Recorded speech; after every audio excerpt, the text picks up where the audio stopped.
Hello, good evening for me, and either good morning, afternoon, or evening for you. This video I want to do is one that's just too important not to do it, okay? So I want to ask you a few questions and just think about it, answer in your own head or comment below. So in America, the greatest country, right? We are advancing in technology, AI, space, every area. We are just advancing. We are stellar, right? But what about health? What do you think? Are we advancing in healthcare? Is health in America going up and improving or going down and getting worse? What do you think?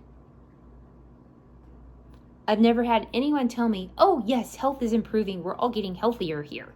So we know that health is not improving. It's getting worse and worse and worse. The question is why? Do you think that's an accident? I don't know why it's happening. It's just some weird thing. Or you think maybe something's going on, okay?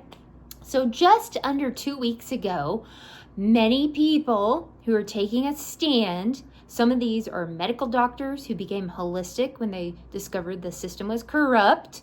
Some of them are ex-pharmaceutical representatives when they got out because they couldn't live with themselves being a part of that. Some of them are moms. Some of them are teenagers. Some of them are college students. One of them is RFK, who's been promoting health for years and years and years. Many people went to Congress in Washington, D.C. in front of the Senate testifying to this corruption going on in our country. Other countries, especially like Europe, ban so many ingredients that are harmful to the human body that make you sick, cause disease, cause cancer. But in America, we don't ban any of them. We have the most toxic food ingredients, substances than any other country out there. It's shocking. But yet, we're America? So, the problem is too many lobbyists, too many big payoffs, too much power, too much corruption, too much greed going on in areas of people who should be protecting us, like our government or FDA, okay? Why do we have lobbyists? Why do we fill pockets full of money to keep their crap going? So I want to just give you a few clips of an 18-year-old girl who is testifying, and her testimony is very powerful. I also want to present you Food Babe. I want to give you a clip of what she was saying. I think these are going to be very important. I will post a link down below of the whole entire thing if you want to watch it. It's almost 4 hours long. Definitely be worth it. We sit down and watch Netflix, right? So you can watch something like this. It's much more important. And I am so thankful that all these people are doing this. I don't know if any changes are going to happen until the government and the FDA stop getting all their payoffs, right? Until we stop allowing pharmaceutical companies to be in charge of medical schools, then changes probably won't be made. And until that happens, until there's enough of us to reach that tipping point where we all say, no, we're fed up and we're not going to do this anymore, it's probably not going to change. But I'm so honored and blessed by these people who are brave enough to go to Washington, D.C. and testify.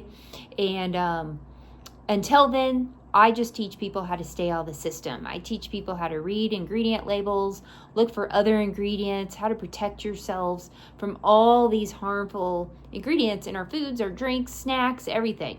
So here's a clip from the 18-year-old girl and the generation today deteriorating at a rapid rate. Take a look. Go to another testimonial with Miss Grace Price.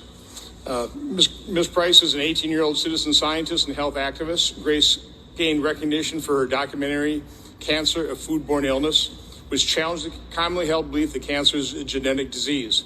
The main focus of her work is advocating for the health of her generation through exposing the corruption behind big food and pharmaceutical conglomerates. Ms. Price. Thank you so much, Senator. Okay, I want you all to imagine that you're sitting in class taking notes. You realize you have a missed call. It's from your doctor.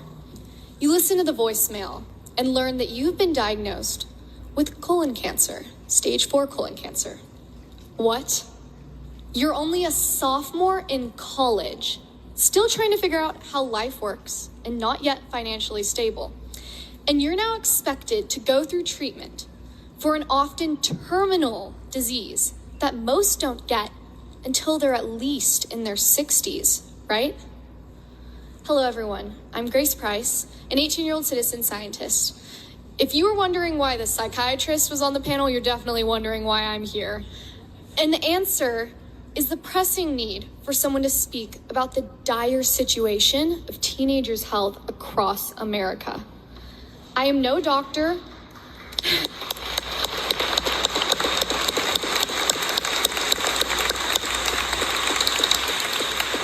I am no doctor, nor even a college graduate, but maybe it takes someone close enough to the problem to question things others have left untouchable, or even worse, they simply accept. As our nation's health declines, we must note that chronic diseases are no longer confined to the elderly. They are now wreaking havoc on my generation. 2, here are some of the disheartening stats that you've already heard, but they're really important, so you're going to hear them again. Early onset cancer has increased by 79% in the past 3 decades, and obesity is on track to replace smoking as the #1 preventable cause of cancer. That's an interesting one. 1 in 5 of us is obese, and 1 in 6 of us is overweight. 75% of obese children have the vascular age comparable to that of a 45-year-old.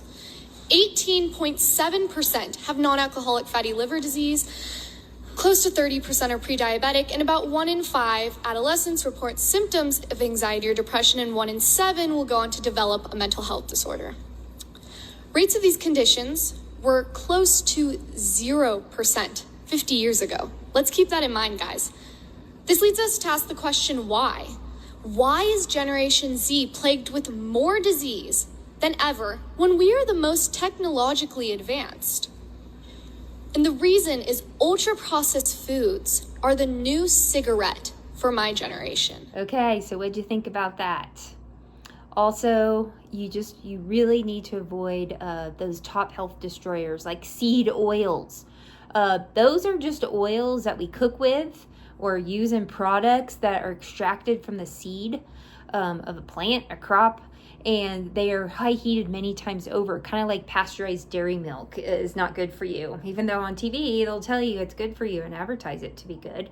But because it's high heated many times over, it becomes rancid. It's not cold pressed, it's high heated. It makes it really cheap to do this, and they can sell the product and make a lot of money off of it. And that's why they do it. So that's like canola oil, soybean oil, vegetable oils, grapeseed oil, sunflower oil, safflower oil, margarine, hydrogenated oils. And a lot of people say, oh, I don't cook with those. Great. Do you read ingredients on labels of foods and snacks that you buy? Even if it says organic, but it has soybean oil, don't buy it. Organic means nothing then, right? So you have to learn to read labels, and especially those other ingredients. At least we have the labeling. That's about the only thing we have to protect us here. So I wanted to show you another clip of Food Babe talking about the harmful ingredients destroying our children, and how even Kellogg's advertises for their disgusting cereals that they want children to eat to keep them addicted and sick, and they're very well aware of it. Here we go. Ordinary people who rallied for safer food shared this information, and signed petitions were able to make these changes. We did this on our own. But isn't this something that the people in Washington, our elected politicians, should be doing?